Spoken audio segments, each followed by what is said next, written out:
few questions here in the room. Go ahead, Nolan. Soren, congratulations on the victory, man. A tough fought performance. Was that kind of what you were expecting against Bobby? Yeah, so from what we've learned about Bobby before we went in here, and we like to come in prepared. Everything we see from Bobby Lee in his previous fights, and he's just tough as nails. He's like I said in one of my earlier interviews, he kind of reminds me of myself a few years back.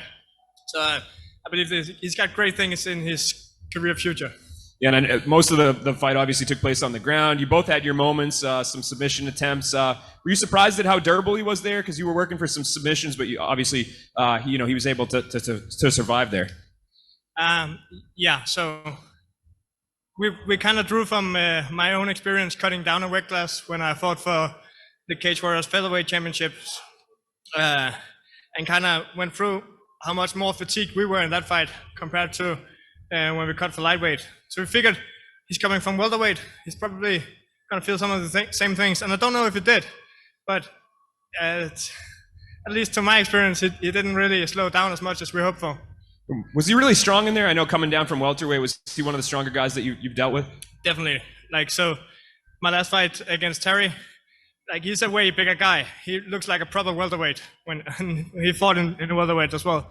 Bobby, he looks more like a lightweight, and he's even a bit short, but he makes up for that in his wideness of shoulders. He was definitely very tough, and I'm not really. I'm used to being the lower of the guys I'm fighting, so I'm not used to having people be at a lower gravity point than myself. So that's also why we had some fun scrambles in the beginning. Soren, Jaliki, you have like this huge following in Europe. You're like a cult following. You're here in America. It's a little different. But Scott said today that he wants to go everywhere. Anyway, you say, hey, how about Denmark? Yeah, that's definitely on my bucket list to get Bellator MMA back home to Copenhagen. And I know my good colleague from Denmark, Mads Bonnell, he's got a fight coming up there as well, I believe. Yeah. So you're now 2-0 in Bellator. You got a sensational record. The division is wide open. I mean, but any chance you say, hey, 1-2 more fights and I'm fighting for the title? I'm not gonna say no to that, but is that the plan? I'm also a big believer, coming from being the champion in one of the largest European organizations. You have to earn that spot. So I'm willing to go back in there and really earn my top 10 spot, because I know, my last fight, I thought it was impressive taking on the former double Bama champion and dominating him with an injury. But coming in here, taking Bobby Lee, coming down from welterweight, I don't know where that stacks up in the division. So I'm willing to go back here or take Bellator MMA back to Europe once more and really make my decision, make my place in the division. My last question, a lot of grappling. You both had submission attempts.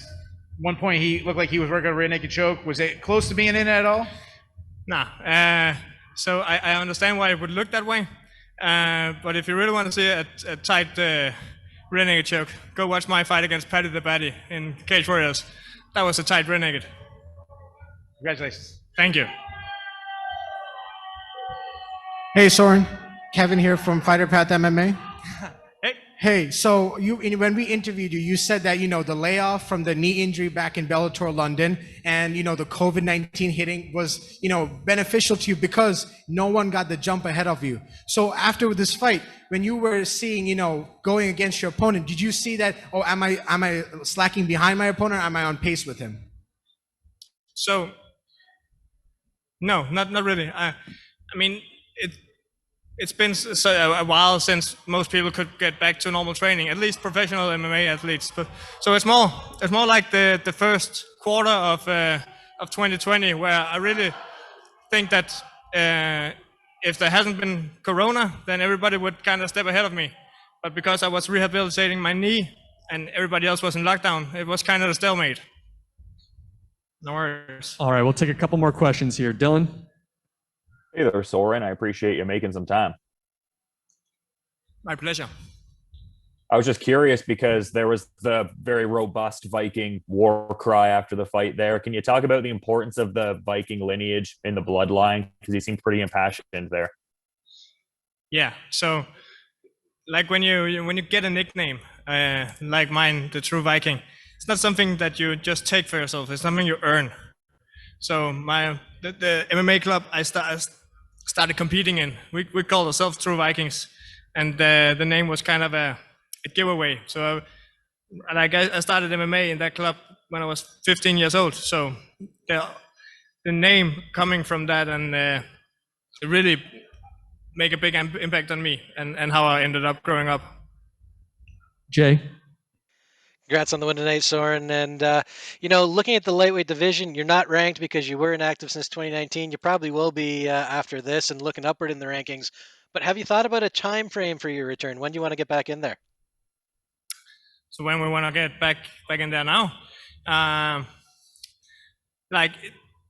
this was great. Coming back after 1.5 year layoffs, I think we've got to watch this tape back, see where we really are lacking behind. That's kind of something we always do after a fight. See what worked, what didn't work, what we need to fight on, and what we need to better ourselves in. And now, I haven't watched this fight back yet, but I believe there was quite a few places where I did stupid mistakes that I shouldn't have. So we're gonna evaluate that, and I believe early fall will be the earliest you'll see me back. All right, thanks very much. Thank you. All right, and the last question here comes from Jeff Brantley. Jeff from the Man in the Cage podcast. Soren, with that layoff, you'll hear fighters sometimes talk about ring rust. Did you feel any of that tonight in round one or throughout the fight, or did you feel great from start to finish? To be honest, I was like I do with my weight cut and everything, the experience leading up to fights, because there's so much of a mental game in it.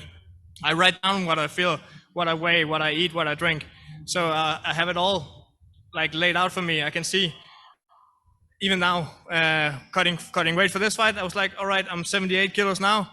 Looking back at the last fight, the same time period before the weigh-ins, I was the same. So I kind of draw strength from those notes, and I didn't really account any new feelings regarding ring rust coming into this fight. What I really did notice was the COVID restrictions, the mask, and like everything was just a little bit off from what I'm used to. And I pride myself on being mentally tough, but like we're as athletes under quite a lot of pressure and stress in these situations. So every little bit counts, and every small thing can throw you off just a little bit. So yeah, I didn't encounter ring rust, but I would say the differences due to the COVID restrictions was kind of throwing me off a bit. All right, thanks for the time, Soren. Congrats on the win. Thank you, sirs.